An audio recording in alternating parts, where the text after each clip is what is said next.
काल झालेल्या जोरदार वादळी वाऱ्यामुळे जागतिक कीर्तीच्या पानचक्की परिसरातील मोठ्या हौदाशेजारी असलेल्या शतकानुशतके जुन्या वडाच्या झाडाची एक मोठी फांदी तुटून पडली.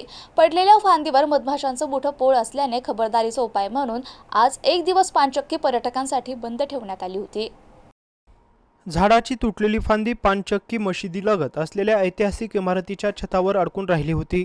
दुपारी सुमारे 2:30 वाजण्याच्या सुमारास ही फांदी मोठ्या आवाजासह खाली जिन्यांवर कोसळली. सुदैवाने या घटनेत ऐतिहासिक इमारतीला किंवा परिसरातील दुकानांना कोणतंही नुकसान झालं नाही. पानचक्की बंद ठेवण्याचा प्रशासनाचा निर्णय योग्य ठरलाय. या खबरदारीमुळे कोणतीही जीवितहानी अथवा दुखापत झाली नाही.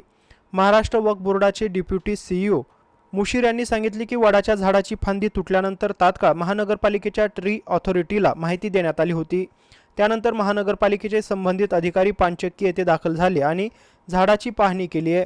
वक्फ प्रशासनाने ट्री ऑथॉरिटीकडे संपूर्ण झाडाची सखोल तपासणी करून तुटलेली फांदी सुरक्षितपणे हटवण्याची विनंती केली. विशेष म्हणजे शेकडो वर्षापूर्वी हजरत बाबा शाह मुसाफिर यांनी हा वडाचा वृक्ष पानचक्की परिसरात लावल्याचं सांगितलं जातंय. त्यामुळे या वृक्षाचा इतिहासही तितकाच प्राचीन आहे. इतक्या शतकानंतर प्रथमच या वृक्षाच्या फांदीमुळे अशी घटना घडल्याची चर्चा परिसरात सुरू आहे. तुटलेली फांदी हटवून झाडाची संपूर्ण तपासणी पूर्ण झाल्यानंतर पानचक्की पुन्हा पर्यटकांसाठी खुली करण्यात येणार असल्याची माहिती महानगरपालिका प्रशासनाच्या वतीने देण्यात आली आहे.